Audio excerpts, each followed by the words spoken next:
Coach, another game the offense has kind of struggled to get going early on in the first half. What has to change with that going forward?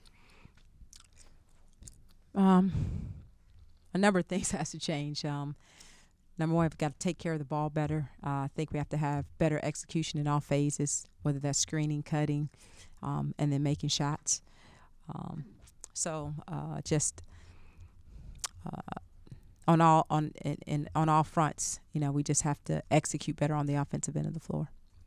Coach, two things if we could. The first, just in terms of Destiny Adams and what she has done this year, you know what it takes to play in the league, and how close is she, and what do you think is missing for her to get the opportunity to play in the league, if anything? Well, I don't think anything is missing for her to get the opportunity. I think she's a forward that can, play inside and out. She can handle the ball. Her three-point shot is still coming along, but I don't think there's anything that should be stopping her. I think any WNBA team would love to have a player like Destiny on their roster and contributing to their success.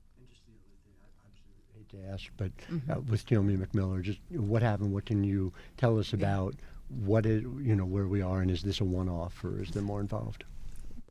Well, the thing with Kiyomi is, we're going to keep it internal. I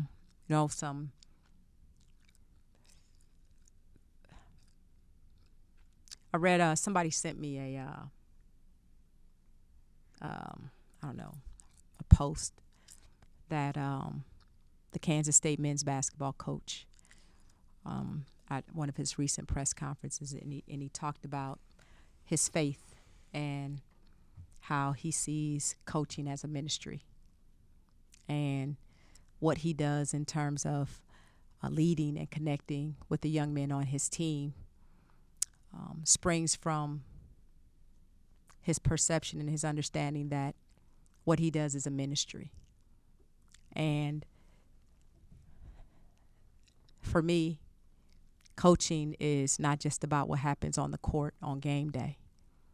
It's about how we impact these young women that are in our program in all aspects, from their character to their growth into womanhood, into their decision making. And so, I see my role as a coach as being more than X's and O's and wins and losses, but how am I impacting the young women in my care? And so that's always going to be first and foremost in the decision making that we do that goes into this program.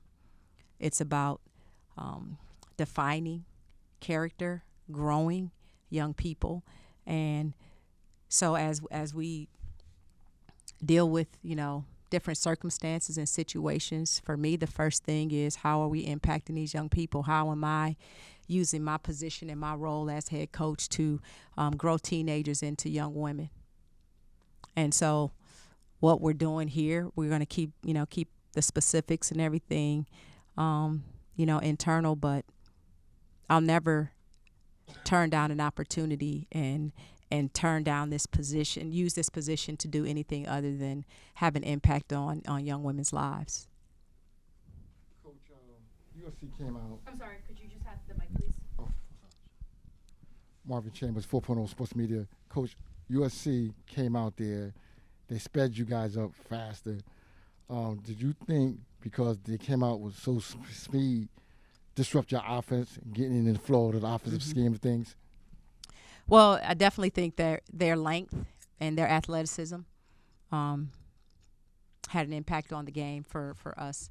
It had a positive impact for them on the defensive end. They were able to get in their press. They were able to get their hands on balls, get deflections, and get going in transition. And then they shot the ball very, very well, especially in transition. They shot the three ball very, very well. And when they're playing with that kind of connection on both ends of the floor, they're really tough. USC committed a few turnovers early on, kind of stayed in the game early on, and then they started to get their offense going. What did you see from your defense and USC's offense that they still committed 16 turnovers on the game, but what did you see that kind of got them in their flow?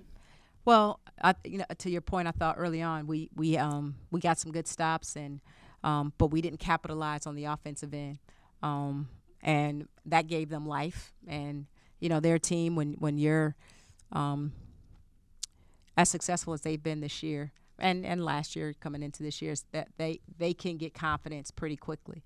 And I think they got their confidence pretty quickly with their defense, creating those turnovers and getting going in transition. Coach, Yeah. Obviously, the absence of Kiyomi tonight was felt.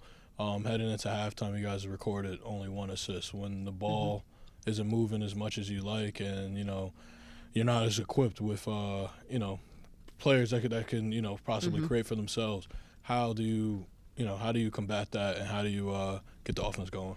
Yeah, it's tough. It's tough, and we've tried to play point guard by committee tonight, and have a variety of different people. Get the ball, get our offense going, and as you can see, that was a bit of a struggle for us. So we just keep working on that, and but yes, it was a bit of a struggle without having our full complement of guard play out there.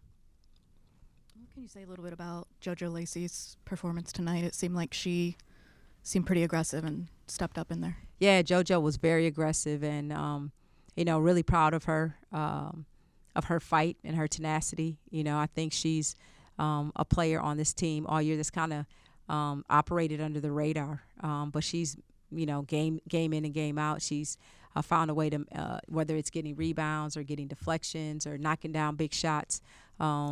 She's somebody that's playing with a lot of confidence and being a big impact for us, and hopefully we can continue to get that and get more out of her throughout conference play.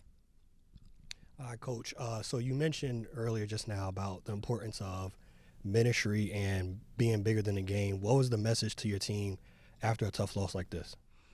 Well, the message to the team was, when you hit adversity, you have to respond to that. And there's a number of ways that you can respond to adversity. And this has, been a tough week. This is a hard week. I don't know many other teams that, certainly they don't schedule it intentionally. And I don't know if they get it scheduled unintentionally. But, to play 3 top 10 teams in a week in a row, that's tough. That's tough. It just got harder and harder and harder every game. You go from 10 to 8 to 4. That's not tough. I mean, that's not easy. That's not easy for anybody, and it's certainly not easy for us we're still working to get our feet under us, and playing a little shorthanded tonight. And so the message is, this is a hard week, adversity, but how are we going to respond to it? We have to respond with the championship DNA that's in us, because we are Rutgers.